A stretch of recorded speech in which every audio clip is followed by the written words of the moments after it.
Hi, I'm Tim. Welcome to our channel, and thanks for logging on. If you enjoy these videos, do me a favor and subscribe to our YouTube channel right here at Watchbox Reviews. I would really appreciate it, and I promise to update daily. If you love this watch, you can see it, and you can purchase it on our website, thewatchbox.com. Today, we discuss a second-generation Vacheron Constantin overseas dual-time reference 47450. This is a 42mm stainless steel watch from the second generation of the overseas, which many consider to be the high watermark of overseas case and bracelet design. The watch is easy to wear, not nearly as thick as I expected, 12.4mm, putting it right on par with the Rolex Daytona, and lug-to-lug a very wearable 50.8mm on my 16cm circumference wrist.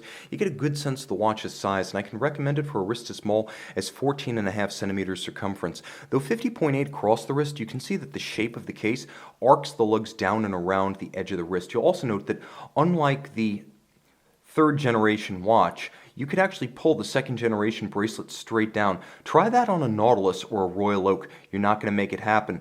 No fight, no flare, no stiffness. You can see, we're going to get a little bit closer, and I apologize for my fingerprints, but the bracelet is fixed to the case by a screw. That is anchored there and permanently. No spring bars, no risk, as every luxury watch should be made. Integration of lugs and bracelet. You can see the integration of the lug and the bracelet right down to the bevel that transitions from one surface to the other.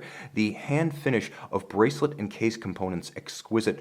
The first generation watch featured a rather generic but beautifully finished bracelet design. This one continues in that spirit with the same degree of finish, including incremental details that really add to the holistic sense of quality. Look at the polish. Blade-like with a sharp cleft between the two mirrored surfaces inside the bracelet. You only see that polish as you roll it through the light. You also appreciate the fact that the second generation bracelet was more distinctive than the first, with a Maltese cross motif worked into the center links.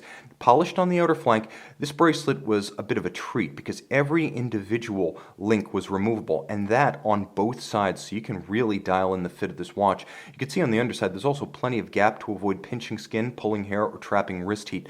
The clasp, like almost everything else on the watch, features the Maltese cross signature, but you'll note, unlike the Royal Oak, it's not a sequential clasp. You can't accidentally mar and scratch one side by closing the other side on top of it. You can close either side without damaging the other. Twin trigger release, fully polished internally. The twin trigger system means it's quite secure when on the wrist. Jumping back to the case, you can see mirror finished on its flanks. It's not quite as complex in its construction as the Royal Oak and the Nautilus, but it is more sophisticated in its construction and finish than the Aquanaut. And you can see to good effect some of the details that punctuate the second generation watch. Maltese cross, naturally, but look at the subtlety as the slash cut of the crowns is both practical and that allows them to aggress against your skin. You get a good grip, but it's also a reference to the Maltese cross motif. Both screw down. The watch is 150 meters water resistant and the case back solid because inside is a Faraday style cage. It's strictly speaking not a Faraday because it's not conducting electricity around the movement, but magnetic fields. It's a paramagnetic shell, so it's solid. You wouldn't be able to see the rotor and the movement even if there were a sapphire here. 25,000 ampere per meter antimagnetism as a result of that antimagnetic inner cage. Look at the degrees of finish. A blasted center, the image of the full rigged ship, polished in relief against the base. There's a sunburst around the inner chapter ring of the caseback, and then the circumference features a satin finish that runs circumferentially and concentrically around the center. The vessel itself is the image of the Italian naval training vessel Amerigo Vespucci, which is a beautiful ship, and they do a great job of recreating its likeness. Again, 150 meters water resistant is impressive because that means this watch is more water resistant than any Nautilus, Aquanaut, or standard Royal Oak offshore. You have to buy an offshore diver to find a Big 3 sports watch that is more water resistant than this overseas. The dial has wonderful depth, texture, and tone. A steep flange or rayhot sloping down, calibrated for 60 minutes or 60 seconds, uniting the bezel with Maltese cross motif, high polish on top side, and then satin finish inside each of its recesses, so contrast even there. The dial with a sort of slash cut motif that matches that of the crowns, an oblique reference to the Maltese cross, but in case you need something more literal, there is one in white gold, hand applied at 12 o'clock. There is a polished, and I do mean black polished scale for the power reserve, matte bases for all of the sub-registers. You can see that dial itself is a gloss black with that slash cut pattern. You have blackened hands at the center. They're only slightly smoked. They contrast with the back quite well, and there's plenty of lume as the white gold hands and the white gold applique indices are wonderfully luminescent, visible, and bright, salient, and strident at night. There will be a loom shot. Polished chapter rings for the registers.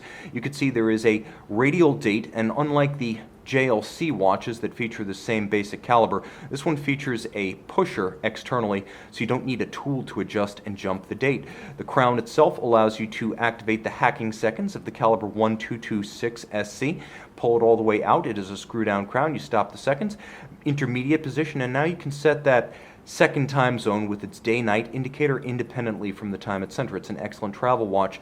The power reserve of the watch is 40 hours, and you can see, though it does have unidirectional automatic winding with high-tech ceramic rotor bearings, you can also wind it manually and watch that power reserve indicator travel at 9 o'clock.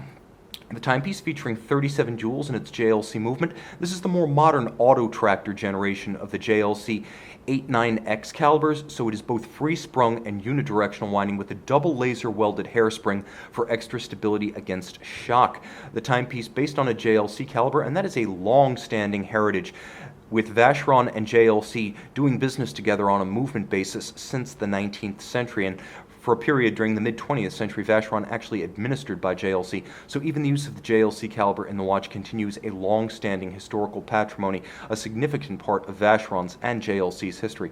High horology JLC on the inside, Vacheron on the outside, best of both worlds, second generation overseas dual time. See it and make it yours on the watch box. Overseas dual time, glowing green at night.